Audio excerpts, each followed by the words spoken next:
네, 반갑습니다.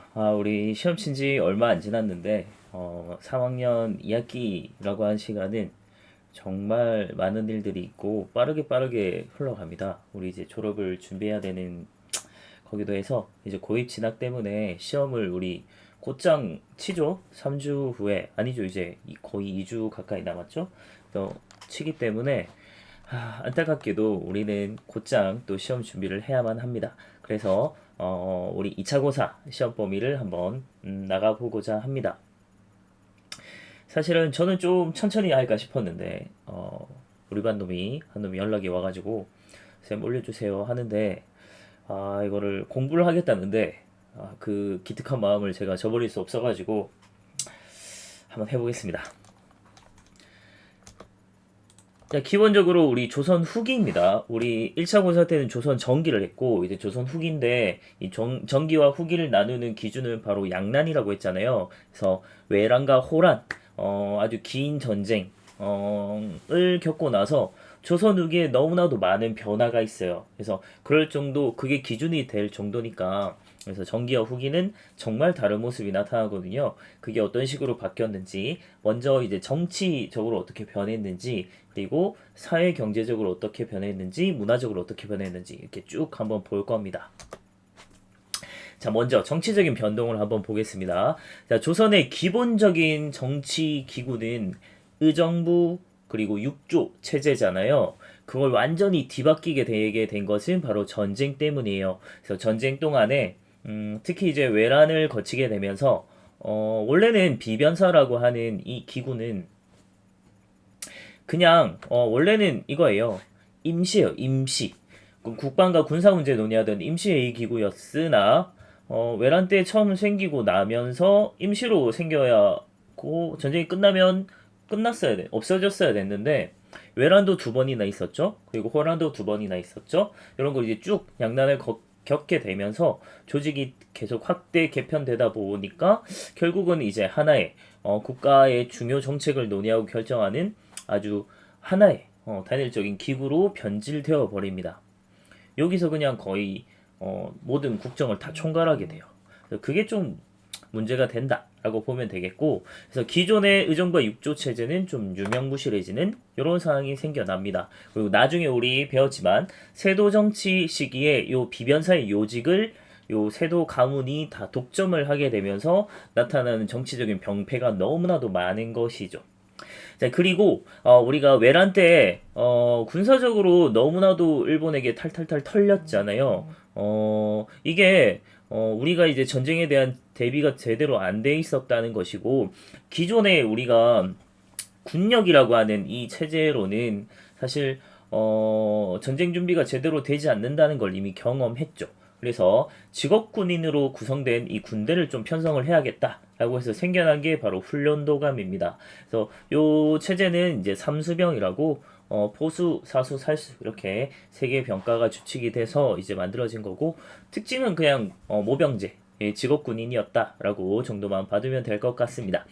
이 훈련도감 이외에 뭐 수어청, 어영청, 뭐 총융청, 뭐 금이영 이렇게 해서 총 5개 5군형 체제로 정비가 된 거고 이건 이제 지금 중앙군에 해당되는 거고요. 그리고 지방군 같은 경우는 소고군이라고 해서 이제 양반에서 노비까지 일종의 예비역 같은 형태로 이제 구성한 군대였다 정도. 그래서 5군형 중앙은 이제 5군형 체제, 지방은 소고군 체제 이렇게 이제 나눠진다고 보면 됩니다.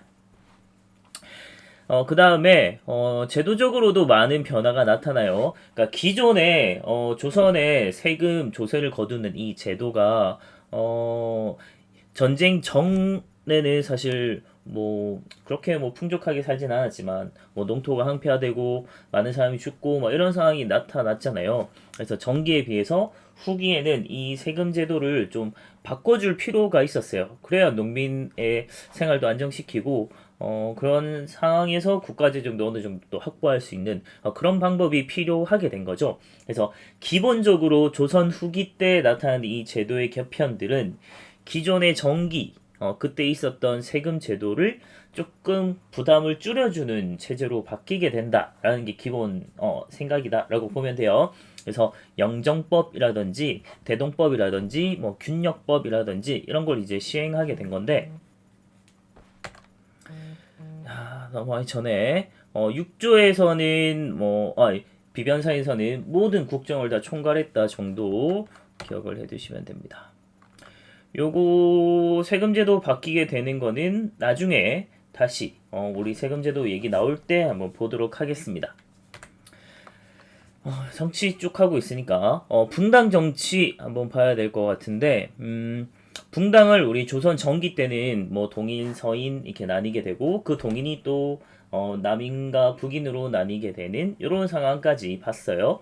그래서 뭐 사화라든지 그래서 약간 살인들이 아직 제대로 정권을 잡기 직전에 그런 상황을 좀 봤다면 이제는 완전히 붕당 정치가 쭉 이렇게 이어지다가 선조 이후로 이제 사림이 완전히 전국을 주도하게 되잖아요. 그 이후로는 자기들 안에서 이제 또 붕당이 좀 변질되기 시작하면서 서로 건전하게 상호 비판하고 아유 뭐 그 말도 맞습니다. 뭐 우리는 근데 이렇게 생각해요. 이렇게 건전하게 얘기하던 거에서 이제는 뭐 그게 틀렸네. 넌 죽어야 돼. 막 이런 식으로 막 바뀌게 돼요. 그런 바뀌게 되는 과정을 우린 좀 봐야 되는데 그걸 이제 붕당의 변질이라고 얘기를 해요. 그 변질되는 과정에 나타난 것이 예송 그리고 요걸 완전히 서로 막 정권을 뒤엎게 되는 황국이죠. 이렇게 이어진다고 생각을 하면 됩니다. 자, 먼저 예송을 한번 보겠습니다. 예송은 말 그대로 예를 둘러싼 뭐 소송, 예를 둘러싼 논쟁 이런 뜻이거든요. 요거 기본적인 바탕은 효종의 왕위 계승권에 대한 정통성 문제를 두고 서인과 남인 사이에서 예송을 발생한 건데 한번 정리를 해보겠습니다. 요거는 단순하게 의복을 얼마나 입어야 되냐 뭐 그런 예를 둘러싼 논쟁이 아니고 기본에 깔려 있는 요 베이스는 효종의 왕권 정당성을 인정하느냐 하지 않느냐를 둘러싼 논쟁이라서 굉장히 첨예하게 대립을 하게 돼요. 자, 1차 같은 경우는 효종이 죽었어요. 그러니까 효종의 아들인 현종 때 나타나는 겁니다. 효종이 죽었을 때 자이대비라고 하는 사람이 왕실의 가장 큰 어른이었어요. 인조의 계비입니다. 그러니까 효종한테는 이제 어머님인 거죠. 계모가 되는 거고 현종의 입장에서는 계조모입니다. 계조모. 이 사람이 이제 상복을 얼마나 입어야 되느냐를 두고 서인은 1년만 입으면 돼. 효종은 왕이긴 했지만 왕권 정통성을 제대로 인정할 수 없어 라는 입장입니다. 왜냐하면 효종은 적장자가 아니잖아요. 차남이었잖아요. 그래서 그걸 이제 주장을 한 거고 남인 같은 경우는 비록 적장자는 아니었으나 왕위를 이은 사람이므로 왕권 정당성을 인정해야 된다라고 해서 3년 입어야죠 라고 주장을 한 거죠. 근데 이때는 아직 서인이 힘이 셀 때예요. 그래서 서인이 처음엔 이기게 됩니다. 그런데 다음 2차가 또 한번 일어납니다. 이번에는 효종 B가 죽었어요. 그러니까 현종의 입장에서는 자신의 어머니라고 보면 되고, 근데 이 사람이 죽었을 때 자이대비 마찬가지로 이 계조모 자기 며느리가 죽었는데도 여전히 살아 있습니다. 인조가 워낙 어린 부인을 둬가지고 좀 그래요. 그래서 어쨌든 상복을 또 얼마나 입어야 되느냐 이런 걸 가지고 싸웠는데 마찬가지로 서인은 에이 뭐 9개월만 입으면 돼 라고 짧게 입으면 된다 라고 주장한 거고 남인은 아니야 이번에는 진짜 왕권 정당성 인정해줘야 돼 해서 1년을 주장했는데 이번에는 이제 현종이 남인의 편을 들 수 있게 됩니다. 이게 한번 현종의 입장에서 생각을 해봐야 되는 것이 만약에 자신의 아빠인 효종의 왕권 정당성을 인정받지 못하게 되면 자신의 입장에서도 자신의 왕권 정당성을 인정받지 못하게 되는 결과이기도 해요. 그래서 어떻게든 기어코 남인의 손을 들어줍니다. 그래서 남인이 이번엔 이기게 돼요. 그래서 이게 처음에는 1차 때는 서인승, 2차 때는 남인승 이렇게 기억을 해두면 돼요. 요러면서 서로 요때부터 단순하게 막 그 말도 맞소 이런 이제 막 동해주고 이런 거 없이 그냥 넌 죽어야 돼 막 이렇게 막 서로 욕하고 막 이런 게 나타나기 시작했다는 게 요때예요. 예송 때부터. 그러다가 완전히 변질된 것이 이제 붕당이다라고 보면 황국이다라는 걸 보면 되는데요. 자, 황국 한번 보겠습니다. 황국이라고 하는 거는 바둑 용어예요. 정확히는 우리 바둑에서 대국을 둔다라고 하잖아요. 근데 요걸 이제 지금 이 정권을 잡고 있는 요런 체제를 이제 정국이라고 얘기를 하는데 그게 뒤바뀐다는 거예요. 뒤집혔다. 황국. 그러니까 정국이 완전히 전환되었다라는 뜻이거든요. 그러니까 우리가 생각하기 쉬운 거는 뭐냐면 붕당이 이렇게 한쪽 정권을 잡고 있었는데 요쪽을 완전히 몰아내고 요쪽 애들이 완전히 정권을 잡게 되는, 그러니까 정권이 완전히 뒤집히는 요런 상황을 황국이라고 생각을 하면 됩니다. 자, 그러면 황국이 정확히 뭐 여러 가지 있지만 우리는 세 번 있었다로 볼 거예요. 자, 경신왕국, 기사왕국, 갑술왕국 이렇게 세 번 있었는데 요거 영어 몰라도 1차, 2차, 3차로 우리 기억을 합시다. 자, 그러면 자, 예송까지 올라가서 한번 생각을 해봐야 돼요. 자, 예송 때 마지막에 남인이 이겼습니다. 그러니까 남인이 전국을 주도하고 있는 상황에서 황국이 한번 일어나요. 그러면 서인이 남인을 몰아내고 정권을 잡게 된 거죠. 그래서 1차 때는 서인이 승리해요. 근데 또 한 번 2차 일어나요. 그럼 또 뒤집혀요. 이번에는 남인이 정권을 잡게 된 거겠죠? 그래서 2차 때는 남인 승. 자, 그러다가 3차가 한 번 더 일어나요. 그러면 다시 남인이 몰아내지고 서인이 정권을 잡게 된 거죠. 그래서 3차에서 마지막에 서인이 집권을 하게 되면서 어떤 상황이 나타났냐면 서인이 이번에는 완전히 아예 남인의 싹을 다 잘라버려야겠어. 이렇게 생각을 해서 자신들이 완전히 권력을 독점하는 상황이 나타나요. 요걸 이제 일당전제화라고 합니다. 자, 그렇게 되면서 또 자기들 안에서 파가 좀 나뉘어요. 그게 노론, 소론으로 분화가 되는 것이고, 요게 나중에 어디까지 연결될 수 있냐면, 영조가 집권하는, 그리고 경종. 영조가 집권하기 전에 경종이, 이복형이 있었거든요. 그래서 요 누구를 이제 밀어줄까? 이런 거 가지고 좀 싸우게 되기도 하고, 그래서 그렇게 연결이 됩니다. 그래서 자, 우리가 연결시킬 거는 간단하게 보면 돼요. 예송 두 번이잖아요. 예송 처음에는 서인승, 서인이 쭉 인조 때부터 쭉 끌고 와요. 서인이 쭉 집권하고 있었잖아요. 그래서 서인이 쭉 잡고 있다가 예송 첫째 1차 때는 서인이 당연히 승리했고, 그러다가 이제 2차 때는 남인이 좀 승리했다가 예송 때예요. 그러다가 황국이 세 번 일어나죠. 그래서 서인이 먼저 잡고 그 다음 남인, 그 다음 서인, 이렇게 서남서. 그래서 예송 1차, 2차 때부터 쭉 보면 서남, 서남서 이렇게 해서 마지막에 서인이 최종 승리자. 그래서 얘들 안에서 노론, 소론 나뉘게 되는 이런 상황으로 나타난다고 보면 돼요. 그래서 붕당을 사실은 굉장히 복잡한데요. 우린 아주 간단하게만 한번 보고 넘어갈 겁니다. 자, 이렇게 정리해봤고, 그 다음 그런 상황을 보고 자란 사람이 바로 영조란 사람이거든요. 그래서 영조는 이런 이 붕당에 막 싸우는 과정을 너무나도 보면서 정말 질린 사람이에요. 그리고 사실은 이 영조의 아빠였던 숙종이라는 사람이 어쩌면 자신이 왕권을 좀 잡으려고 이런 오히려 좀 조장한 면이 좀 있거든요. 그래서 한쪽 편 들어줬다, 또 한쪽 편 들어줬다, 이런 식으로 좀 조정하려고 하다가 너무나도 첨예하게 대립하게 되고 이상한 정치적인 파행적인 형태가 나타나게 됐는데, 그래서 사실은 탕평책이라고 하는 이 이론을 탕평론이라고 해요. 이걸 처음 이제 제기한 사람은 바로 숙종 때입니다. 숙종이 먼저 탕평론을 얘기를 했었고, 근데 그걸 이제 실제로 실행시켰던 인물은 바로 영조 때라고 보면 돼요. 그래서 영조가 이제 탕평책을 좀 시행을 하고 여러 가지 개혁을 하게 됩니다. 자, 탕평책이라고 하는 건 골고루 균형을 맞춘다라고 보면 돼요. 평등하게 라고 보면 되고, 그래서 붕당의 대립을 좀 완화하고 왕권을 강화하려고 시도하는 거예요. 그래서 일부러 골고루 인재를 등용했다 정도 생각을 하면 됩니다. 이 붕당 한쪽에 몰아주지 않고 여러 가지. 자, 그리고 이 붕당에서 우리가 되게 문제가 됐던 것이 바로 이조전랑이었어요. 이 이조전랑이라고 하는 권한을 약화시켰고, 그리고 이 붕당의 근거지죠. 그 근거지가 되는 서원을 대폭 정리한 사람이기도 합니다. 자, 그리고 균역법을 실시한 사람인데요. 균역법이라고 하는 것은 우리 그때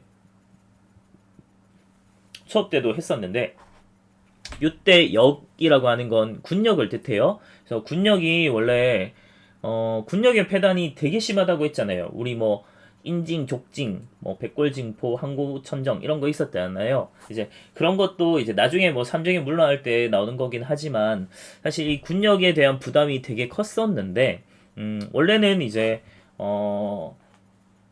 남자 한 명당 이제 2필을 내는 거였죠. 2필 내는 걸 절반으로 줄여준 것이 균역법이다. 그래서 2분의 1로 줄인 게 균역법 정도 생각을 해두면 되고, 다음 노비종목법을 시행한 인물이기도 합니다. 자, 노비종목법이 시행되기 전에는 원래는 일천즉청법이라고 해서 만약에 부모 양쪽에 한 명이라도 천민이면, 그러니까 단 조금의 천민의 피가 섞이게 되더라도 얘는 무조건 천민 이렇게 되는 거예요. 그 자식은 무조건 천민. 이제 이런 식으로 됐던 게 일천즉청법인데, 그렇게 되면 노비의 숫자가 너무나도 많이 늘어날 수 있는 거겠죠? 그래서 노비의 숫자를 좀 줄여보고자 시행을 한 것이 노비종목법입니다. 그 엄마에게서 태어나는 자식만 천민이다 라는 거예요. 아빠는 상관없어요.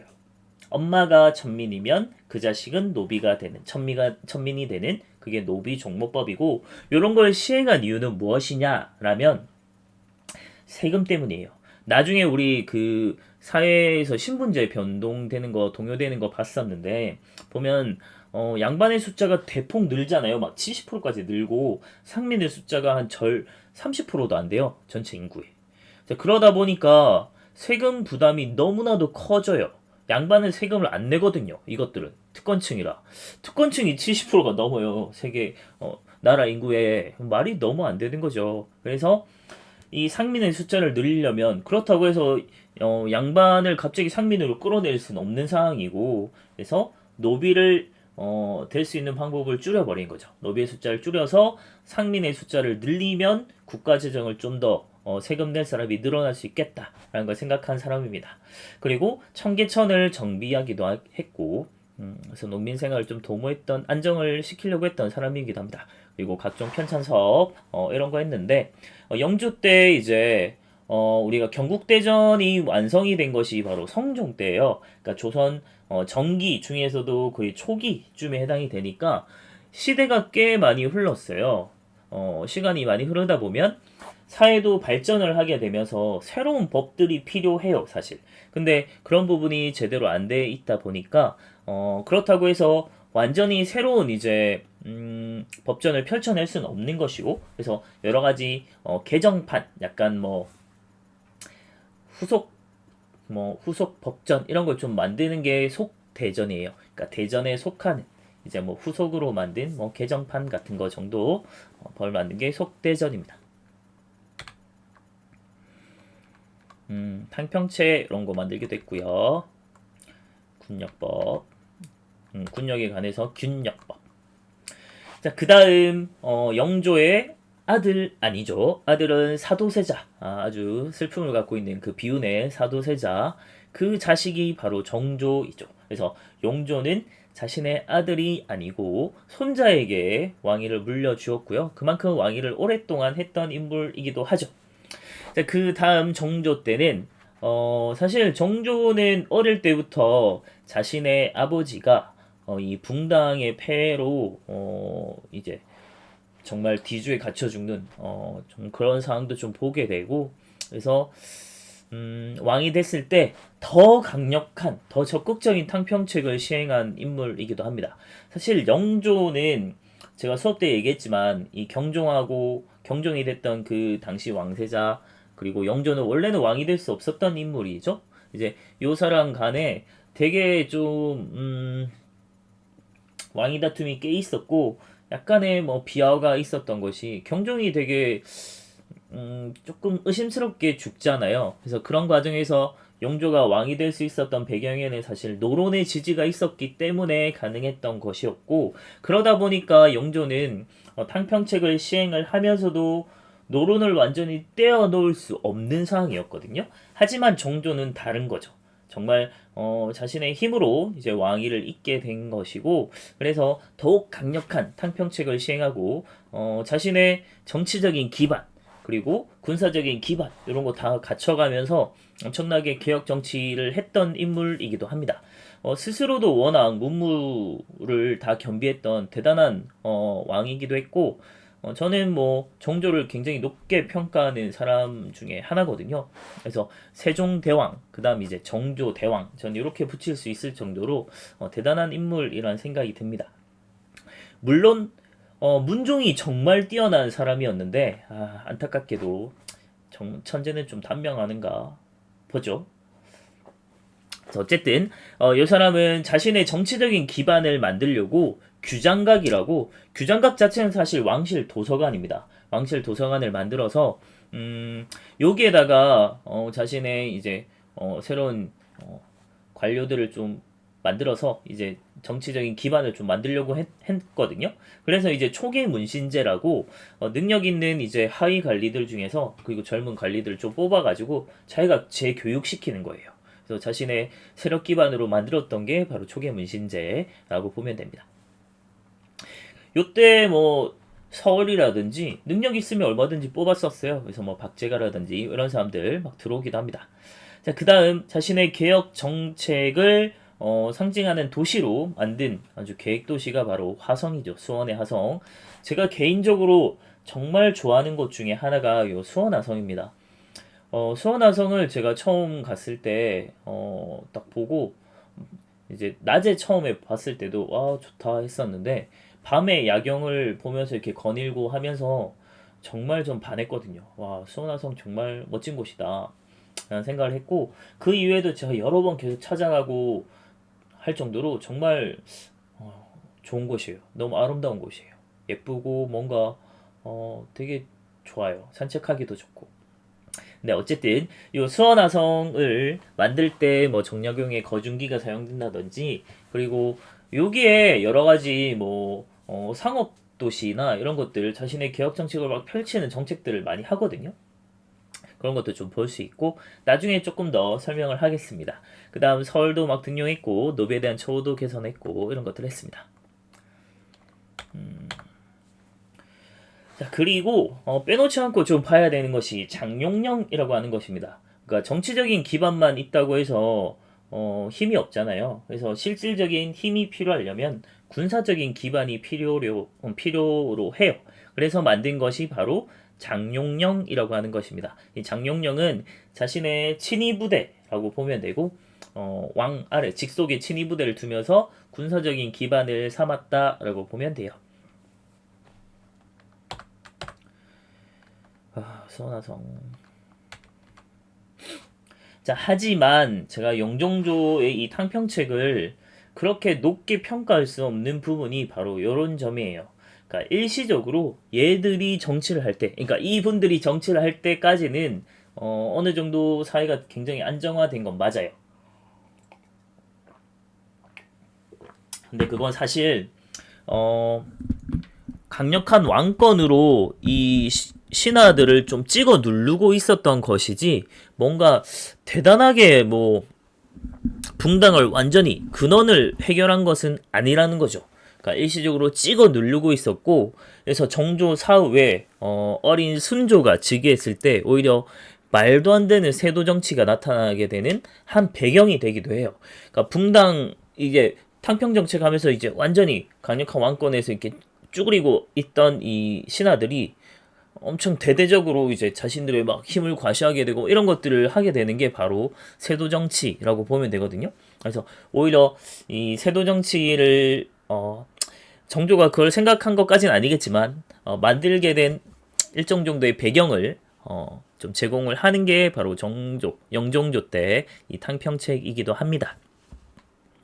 그래서 왕을 자신들의 아래에 두려고 하는 말도 안 되는 권력가들이 등장을 하게 되는 거죠.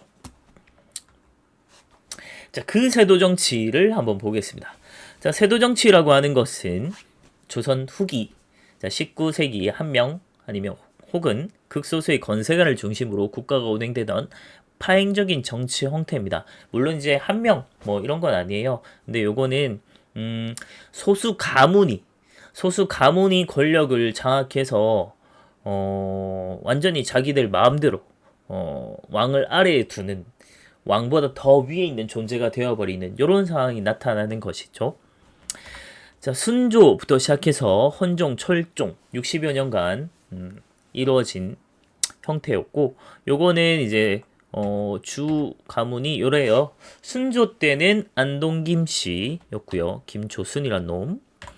다음 헌종 때는 풍양조 씨, 그리고 철종 때는 다시 안동 김씨, 요렇게 해요.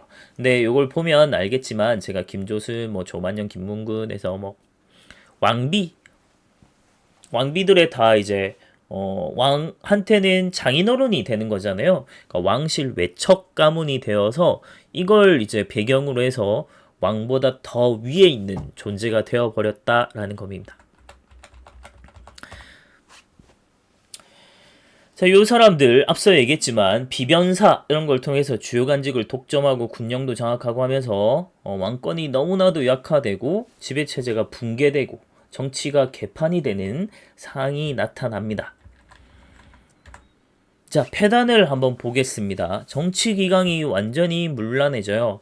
그러니까 과거 시험이 아주 유명무실해집니다. 아무 의미 없어졌다는 거예요. 그러니까 부정과 비리 이런 것들이 굉장히 판쳤고 매간매직이 되게 성행해요. 그러니까 관직을 매매 사고 판다는 겁니다. 근데 우리가 한번 생각을 해봐야 되는 것이 뭐냐면 당연히 중앙의 주요 관직들은 자기들끼리 다 똘똘똘 다 먹었을 거고, 그래서 관직을 살 수 있는 것이 뭐냐면 지방의 수령이에요. 근데 지방의 수령이라고 하는 존재는 굉장히 좋은 사람들이에요. 뜯어먹기 좋은 사람들. 그러니까 지방의 사또라고 하는 사람들이 대표적인 탕가놀이가 되기엔 아주 좋은 사람들입니다. 왜냐하면 지방에서 행정을 담당하잖아요. 그러니까 세금을 거둘 수 있는 사람들이다 보니까 자기가 투자한 것보다 더 많이 뜯어 먹으면 돼요. 정말 돈 내고 돈 먹기죠. 투자한 것보다 10배로 뜯어 먹으면 되잖아요, 백성들한테. 그러면 뭐 얼마든지 투자할 수 있죠. 그런 게 문제가 되는 겁니다. 그래서 세도 정치 때문에 나타나는 게 삼정의 문란으로 이어지게 되는 거고, 이 삼정의 문란 때문에 결국 농민들이 못 살겠다라고 농민봉기를 하게 되는 거예요. 그래서 세도 정치, 정치기강의 문란, 그리고 삼정의 문란, 그리고 농민봉기 이런 식으로 쭉 이어져 간다고 보면 돼요. 그런 것들이 다 맞물리면서 신분제 동료되고 사회가 완전히 뒤바뀌게 되는 거죠. 그래서 우리 조선 후기를 이해하려면 이 세도 정치 자체를 되게 이해를 해야만 전체적으로 쭉 통사적으로 우리가 흐름을 이해할 수 있습니다. 그래서 이 세도 정치를 이해하는 게 되게 중요해요. 자, 마찬가지로 이 매간매직이 막 성행하고 하다 보니까 과거 시험도 제대로 이루어지지 않고 이런 상황이 너무나도 많이 생겨요. 그래서 특정 소수의 가문이 권력을 다 독점하니까 나머지 양반들은 다 몰락해요. 그래서 잔반이라고 합니다. 이런 잔반들이 증가하게 됐고요. 그래서 삼정의 문란이란 것으로 나타나게 되는데 요거를 보려면 요거랑 우리가 사실 헷갈릴 것 같아가지고 세금을 우리가 수업 때 설명하긴 했는데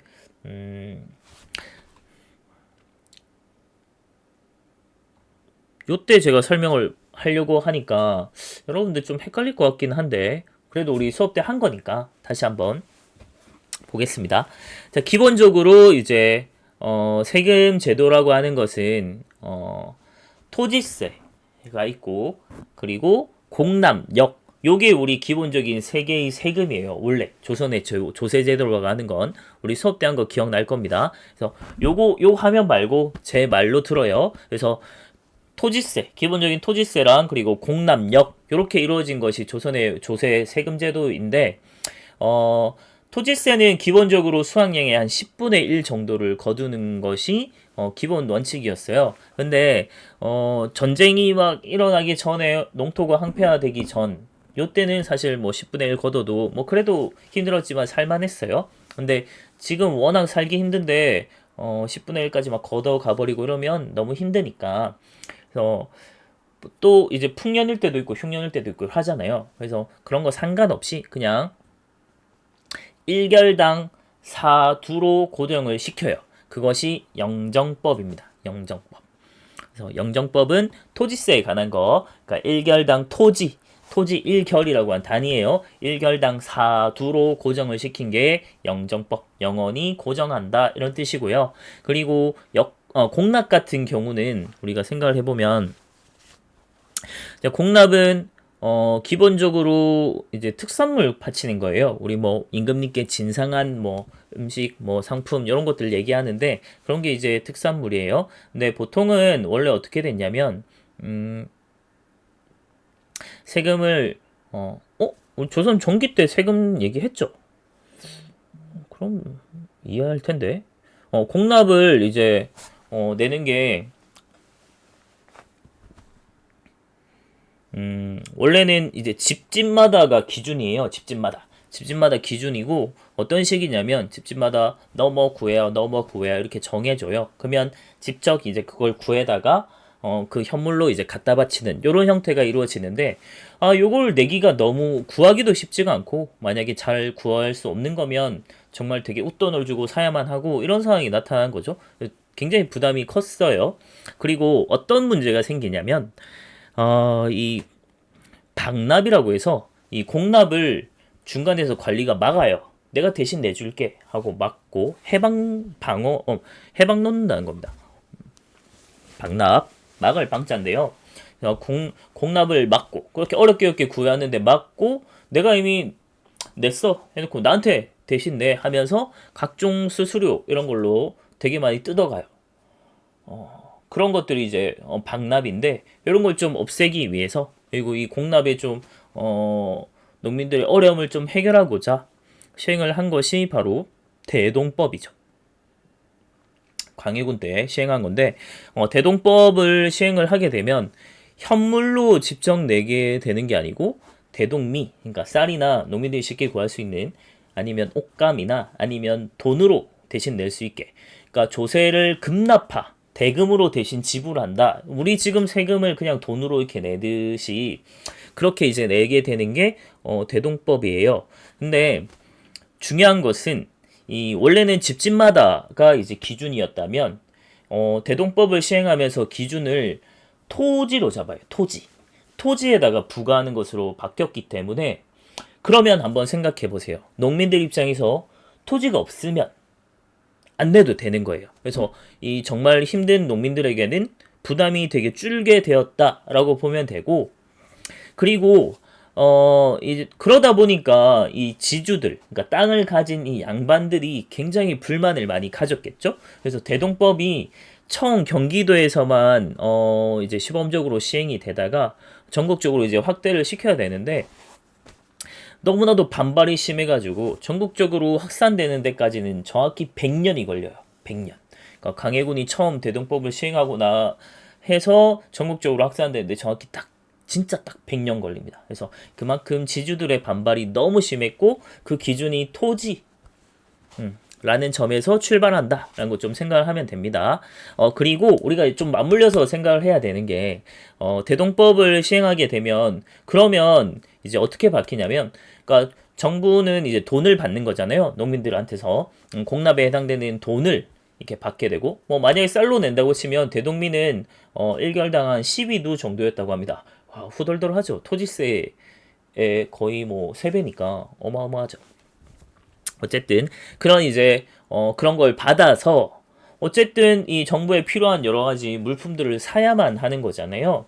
근데 그렇다고 해서 정부가 직접 막 사러 다닐 수는 없는 거고, 그래서 요걸 대신 이 돈을 받아서 대금을 받아서 물품을 사가지고 정부에 내가 납품을 해주는 사람이 생겨요. 상인이. 그걸 이제 공인이라고 합니다. 공인. 바칠 공자에서 바치는 사람 이런 뜻이에요. 그러니까 정부에 납품을 해주는 납품업자들이 생긴다는 거예요.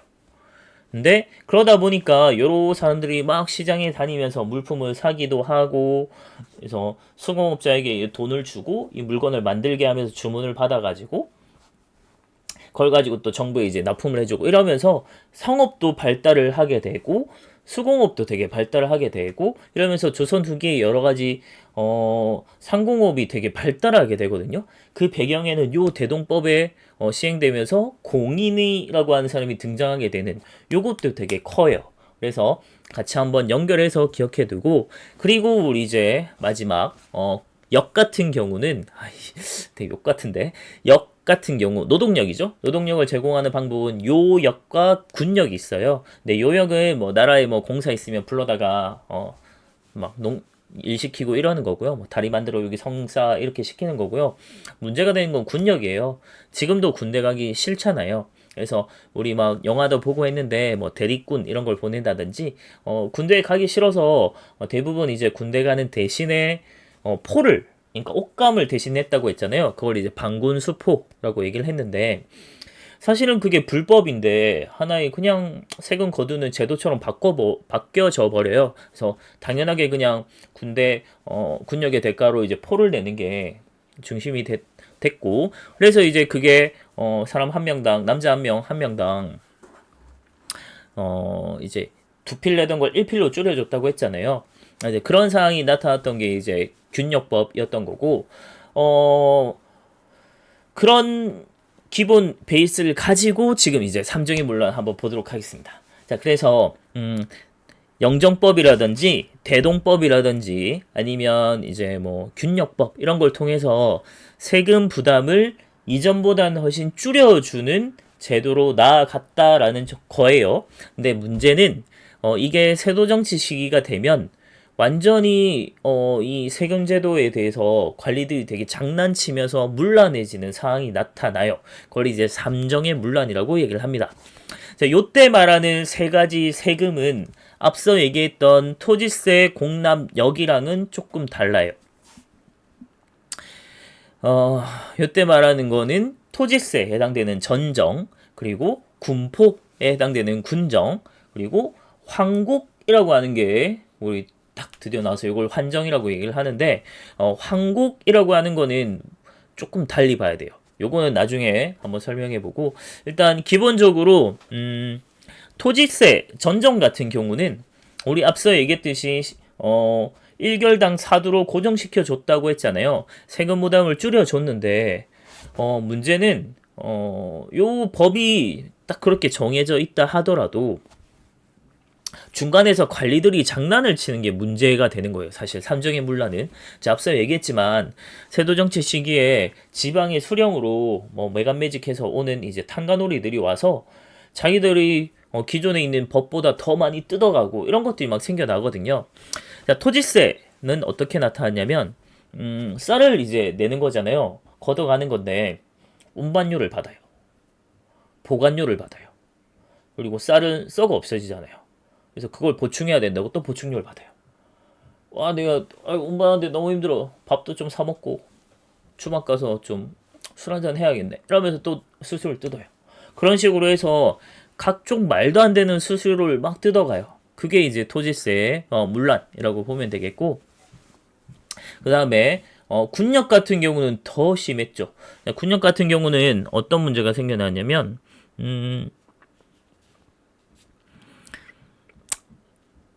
군포 부담이 워낙 심하다 보니까 사람들이 이걸 못 내고 도망가는 사람들이 생겨나요. 그러다 보니까 내 이웃이 튀어요. 내 이웃이 군포를 안 내고 튀었는데, 그러니까 나한테 갑자기 와가지고 너 요 옆집 사니까 네가 내 해서 뜯어가요. 그걸 이제 인징이라고 해요. 인징. 이올린자. 그 다음에 내 친척이 튀었어요. 사촌이. 그러면 너 네가 친척이니까 네가 내. 그래서 그걸 족징. 가족. 그 다음에 이게 진짜 말도 안 되는 건데 내 아버지가 이미 돌아가셨어요. 그런데 할아버지가 이미 돌아가셨어요. 그런데 여전히 군포 군족에다가 이름을 올려놔요. 안 빼요. 그래서 죽은 사람인데도 뜯어가요. 그걸 이제 백골 징표라고요. 백골. 그 다음에 와, 사내 아이가 태어났네요. 아들이 태어났어요. 너무나도 기쁜 일이지만 하지만 슬퍼요. 왜냐면 얘도 뜯어가거든요.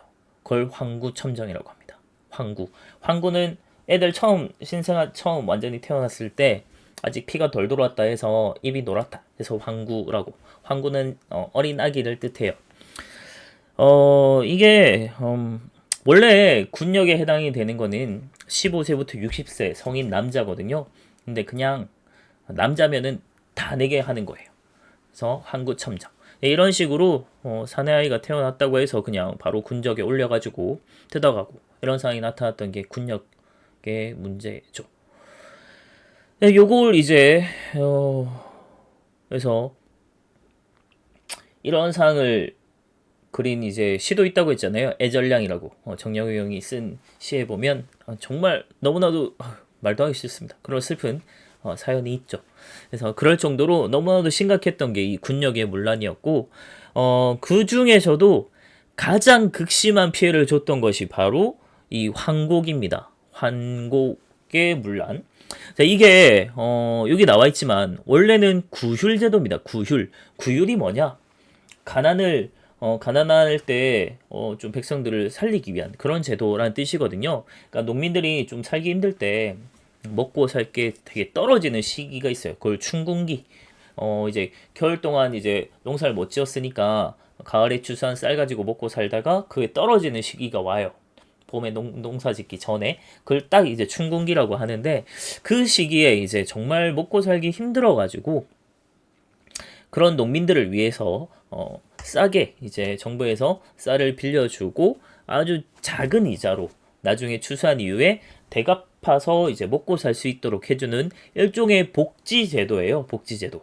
근데 요걸 가지고 관리들이 중간에서 장난을 쳐서 세금처럼 당연하게 뜯어가 버렸던 게 요 황곡입니다. 참 이게 어떤 식으로 나타나냐면 쌀을 하나 빌렸어요. 내가 하나 빌렸는데 거기에다가 공 하나 붙이면 돼요. 그럼 10개 빌리게 되는 거죠. 그래서 하나 빌렸는데 나중에 10개로 갚아라.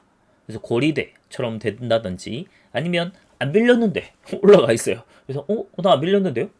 여기 있잖아. 네. 그래서 뜯어가고 그리고 쌀 빌리러 왔더니 한 가마 내가 빌렸거든요. 근데 한 가마 포피는 맞아요. 포피는 맞네. 그래서 들고 왔는데 집에 와서 펼쳐봤더니 절반은 모래랑 겨인 거예요. 이런 그래서 먹을 거에다가 장난쳐버린 거죠. 그래서 그런 것들 그래서 그 온전한 쌀 절반의 쌀은 지들이 갖고 나한테 모래랑 겨를 섞어서 준 다음에 거기에 빌린 거엔 또 10개 적으면 나는 한 개도 안 되는 그 썩은 걸 받아가지고 10배로 갚아야 되는 말도 안 되는 온전한 쌀로 10배를 갚아야 되는 말도 안 되는 상황이 나타나요. 그런 식이 나타나는 게 황곡이에요.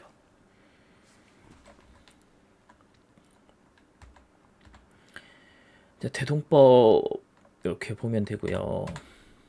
네, 애절량. 그리고 이렇게 대동법은 1608년에서 1708년 시행되는데 딱 100년 걸립니다. 자, 그러다 보니까 이런 식으로 뭐 삼정의 문란이 너무나도 심각했고요. 그래서 농민들은 아예 고향을 버리고 도망가고 하전민이 되거나 아니면 도적이 되거나 이런 농민들이 몰락하는 사람들이 생겨났다.